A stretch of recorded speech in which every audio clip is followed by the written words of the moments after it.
The anxious generation. Discover mode and the need for risky play. 1.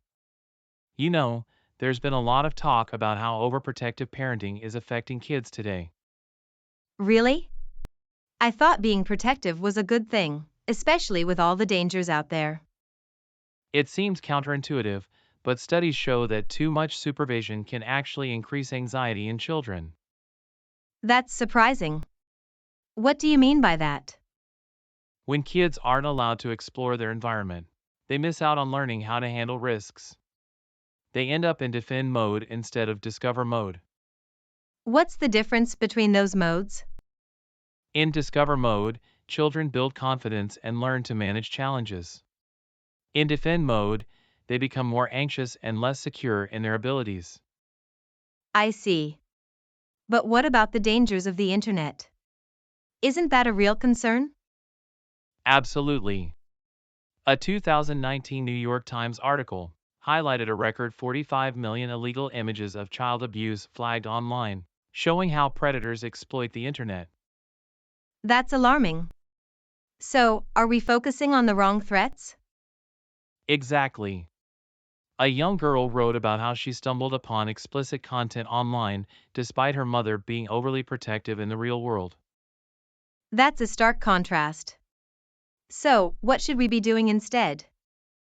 The key is to allow children more unsupervised outdoor play.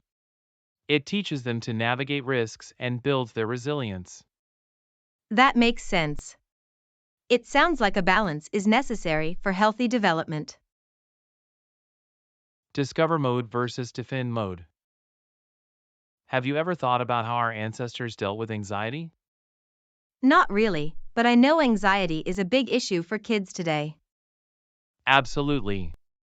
They had to adapt to environments that were constantly changing, with periods of safety and danger. That makes sense. So, how did they cope with that variability? They developed two systems: the Behavioral Activation System, or BAS, which I like to call Discover Mode. Discover mode sounds positive. What does it do? It kicks in when opportunities arise, like finding food. It floods you with positive emotions. And the opposite of that is defend mode, right? Exactly. The Behavioral Inhibition System, or BIS, activates when threats are detected, like a predator nearby. So, defend mode is all about survival? Yes, and for those with chronic anxiety, defend mode can be activated all the time, which isn't ideal. That's really interesting. How does this relate to kids today? Well, children in safe environments often get stuck in defend mode, seeing new experiences as threats rather than opportunities.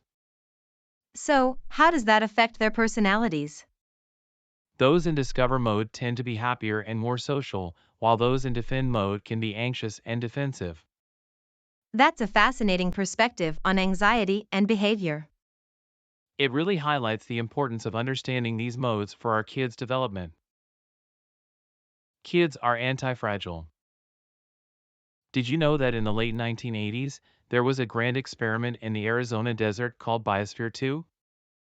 No, I haven't heard of it. What was it about? It was the largest attempt to create a closed artificial ecosystem meant to support 8 people living there for years. That sounds fascinating. Did it succeed? Not really. They learned that the complexity of biological and social interactions was too great. Many trees grew quickly but fell over before maturity. That's surprising. Why did that happen? They didn't realize young trees need wind to grow strong.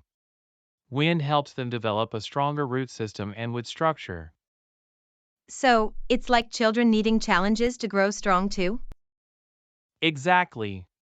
This concept is called anti-fragility. It means some things actually benefit from stress and challenges. That makes sense. How does this relate to children? Children need to experience frustrations and minor conflicts to develop their psychological immune systems, just like trees need wind. Interesting. So, protecting them too much might not be helpful? Yes, Overprotecting can hinder their ability to handle life's challenges, similar to how trees in a greenhouse may fall over from their own weight. Anti-fragile kids need risky play to stay in discovery mode. Have you ever noticed how kids seem to love taking risks when they play? Absolutely. It seems like they always want to push their limits. Exactly. Researchers have found that this behavior actually helps them develop resilience. That's fascinating. But why do they seek out these risky situations? It turns out that thrilling experiences can have antiphobic effects, as noted by Sandcedar and Kinnear in their 2010 study. So, by facing fears, they become less anxious over time? Exactly. Kids who fall out of trees often grow up to be less afraid of climbing trees later on. That makes sense. It's like they learn to distinguish between what's truly dangerous and what's not. Right.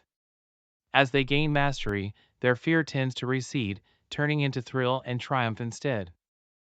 I can see that in my child. They get excited after overcoming something that once scared them. It's a beautiful process. Just like how pets, like dogs, learn to navigate their fears in social settings. Oh, I can relate. My little one is always curious, but sometimes nervous around other kids. That's normal. They often experiment with joy and fear, just like how a puppy learns to play with bigger dogs. Kids are natural thrill seekers. They need to take risks to overcome fears and wire their brains for exploration. I always thought it was just about having fun. How does that help them? Engaging in risky play helps them develop competencies like judging risks and taking appropriate actions when faced with danger. That makes sense. I read that researchers Sandcedar and Kinnear defined risky play as thrilling activities that involve a risk of injury. Exactly. Their 2023 paper highlights that such play usually happens outdoors and during free play, not structured activities. What kinds of risks do kids seek out when given the freedom to explore? They look for heights, high speeds, using dangerous tools, experimenting with fire, rough play, and even disappearing for a bit.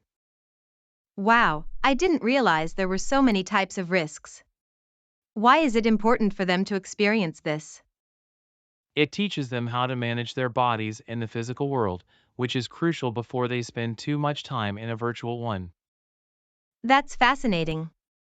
I've seen playgrounds designed to be safer, but are we losing the thrill? Yes, playgrounds today often lack the risk that was present in older designs. Minor injuries can actually be beneficial for learning. In the US, there's a growing concern about liability, which has led to safer playground designs since the 1990s. That makes sense, but does that really help kids in the long run? Actually, research shows that kids need some risk in their play to develop essential skills and overcome anxiety. What kind of research are we talking about? Mariana Bressoni, a play researcher, found that the risk of injury during unstructured play is lower than in adult-guided sports. That's surprising. So, what's the main takeaway from these findings? The key is to keep children as safe as necessary, not as safe as possible, to foster their growth. Interesting. I guess it's about finding a balance, then? Exactly. Children need to learn to calibrate their own risk levels, just like they would in real-life situations.